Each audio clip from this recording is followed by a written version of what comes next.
Salut à tous les fiers guerriers africains. Alors, avez-vous écouté le cri de cœur de la fille d'Amron, ce chanteur togolais qui a été enfermé par Gnassingbé juste parce qu'il a critiqué les pouvoirs de Gnassingbé? Je vous laisse écouter les paroles d'une fille dont son père est enfermé injustement, qui est sur le point de perdre son père. Mon nom est Tchala Mali Morel, la fille d'Ambron. Je suis ici actuellement pour vous demander votre aide, vous le peuple qui suivez mon père. On a arrêté mon père, saccagé nos choses, oui, tout ça. On dit que mon père est fou. Mon père n'est pas fou. Il va très bien, on vient de partir. Je lui ai demandé, papa, tu vas où? Il m'a dit, je reviendrai, promis. C'est la vérité. Mon frère a défendu la vérité. Il est pour la justice. Mon père n'est pas fou. Il va très bien. Il va très bien. Et actuellement là où il n'a pas peur. J'en suis sûre parce que c'est mon père. Je sais de quoi il est capable. Il n'a pas peur. Il est courageux. Je savais que ce jour allait arriver et il m'avait déjà instruit. Il m'avait déjà prévenu. Alors, chers fiers guerriers africains, moi je n'ai pas les mots de voir qu'au XXIe siècle, qu'en 2025, il existe encore des dirigeants pareils dans des pays. Un dirigeant dirigé qui lui-même a élu une autre personne qu'il va diriger pour diriger le Togo. C'est-à-dire qu'aujourd'hui, c'est comme si le Togo lui appartient. Généralement, ce sont les peuples qui choisissent leurs dirigeants. Mais non, lui, Faure Gnassingbé, actuellement, le niveau qu'il est, c'est lui qui choisit les dirigeants pour tous les Togolais, sans demander le consentement du peuple togolais. Où est l'ONU? Où est la CPI? Où sont les organismes internationaux de défense des droits de l'homme? Où sont-ils? Pourquoi il ne parle pas à Faure Gnassingbé? Aujourd'hui, il a transformé le Togo en un cauchemar pour les Togolais. Les Togolais ne peuvent ni respirer, ni jouir de leurs richesses. Les Togolais ne peuvent rien faire dans leur vie. Ils sont confrontés à une vie kafkaïenne, une vie cauchemardesque. Ils n'ont le droit à rien. Faure Gnassingbé a droit à tout. Faure Gnassingbé s'est accaparé aujourd'hui du Togo et de son peuple. Toutes les richesses du Togo lui appartiennent.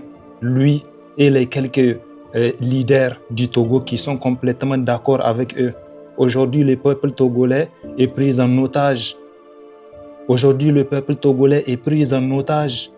Et ce n'est pas qu'une image que je suis en train de vous donner. C'est la pure vérité que je suis en train de vous extérioriser. Il faudra que nous trouvions, chers Africains, comment nous allons faire pour consoler ce peuple togolais qui, depuis plus de 50 ans, est pris en otage par une seule famille, la famille Gnassingbé. Ils se sont accaparés de toutes les richesses de ce peuple à eux seuls. Ils considèrent que le Togo est leur patrimoine. Alors si même des gens comme Guy Marius Sagna n'ont pas été à l'abri des exactions, des oppressions de Faure Gnassingbé, alors qu'en est-il des populations togolaises?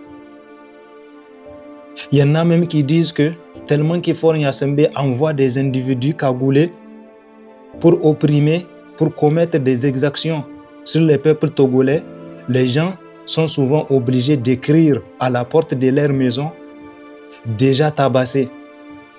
Comme ça, ceux dont Faure Gnassingbé envoie pour les tabasser seront au courant qu'ils ont déjà été ici et donc ils vont les laisser. Ça, ce n'est pas une vie. Les Togolais ne vivent pas, chers Africains. Les Togolais sont en train de périr, de subsister. Les Togolais sont enfermés dans un enclos. Aujourd'hui, tous les Togolais qui sont à l'intérieur du Togo ne peuvent rien dire, à part ce qui va plaire à Faure Gnassingbé. Si seulement Faure Gnassingbé était en train de mener une bonne politique, nous pourrons dire que non, ce n'est pas grave. Mais le problème est qu'il est en train de mener une politique médiocre. Il est en train de mener une politique qui détruit, qui fait périr son peuple. Il est en train d'opprimer son peuple. Ce que les Togolais vivent actuellement est pire que ce qu'ils avaient vécu pendant la colonisation. Alors, chers Africains, soutenons tous le peuple togolais. Chers Togolais, sachez que toute l'Afrique est avec vous. Monsieur Amron, nous sommes tous avec vous. Tout le monde mérite de jouir de tous ses droits. Tout le monde mérite de vivre libre et heureux. Et aucune personne n'a le droit de s'accaparer de toute la richesse d'un pays et de considérer le pays qui appartient à tous ceux qui y vivent comme son patrimoine personnel ou comme son héritage.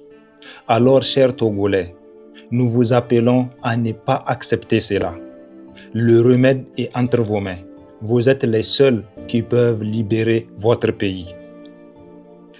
Faites le premier pas et nous serons tous derrière vous. Faites le premier pas et nous serons tous derrière vous. Le pouvoir de Faure Gnassingbé est plus fragile qu'une toile d'araignée. Il suffit qu'un vent fort souffle pour que ça s'écroule. Alors, prenez votre courage, réveillez-vous, levez-vous, mobilisez-vous et allez-y libérer Amron. Car aujourd'hui, Amron, c'est un père. Et donc faire du mal à Amron, c'est faire du mal à sa fille. C'est un fils. Donc faire du mal à Amron, c'est faire du mal à une mère togolaise, une fille togolaise. Et ce que Amron est en train de subir, tous les Togolais sont en train de le subir. Et donc vous n'avez pas le droit d'accepter que quelques dizaines de personnes prennent tout votre pays en otage et vous persécutent. Vous êtes plus nombreux et plus forts et de toute façon le pouvoir vous appartient. C'est à vous de décider soit que ça s'arrête ou que ça continue.